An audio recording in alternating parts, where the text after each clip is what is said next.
Muling naging sentro ng usapan sa social media ang aktres na si Bella Padilla matapos siyang magbahagi ng sunod-sunod na cryptic art cards na agad na umani ng iba't ibang reaksyon mula sa netizen. Ang mga mensaheng kanyang ibinahagi ay may temang pananampalataya, paghilom at pagbangon mula sa mga pagsubok. Kabilang sa mga post ni Bella ang mga linyang, "No one can defeat the person God choose to win. May God forgive the people who tried to break me.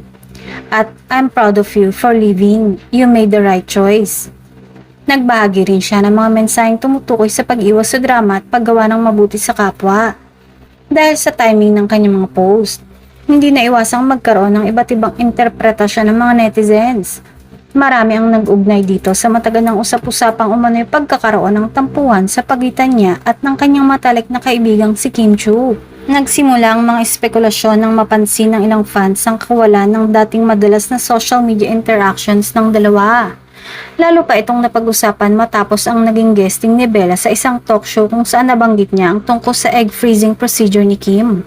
Bagamat positibo ang kanyang naging pahayag tungkol dito, may ilang netizens na nagtanong kung nararapat bang maisapubliko ang naturang impormasyon.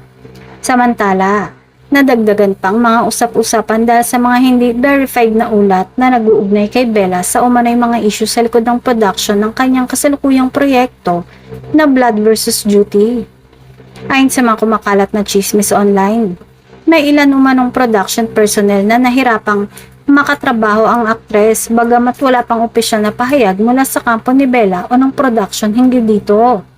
Sa kabila ng iba't ibang haka-haka, nananatiling bukas sa interpretasyon ng tunay na kahulugan ng mga ibinahaging mensahe ni Bella. Habang may mga naniniwalang simpleng inspirational quotes lamang ang mga ito, meron ding naghihinalang may mas malalim itong pinanggagalingan. Hanggat walang direktang paliwanag mula sa aktres, mananatiling palaisipan sa publiko ang tunay na mensahe sa likod ng kanyang mga post.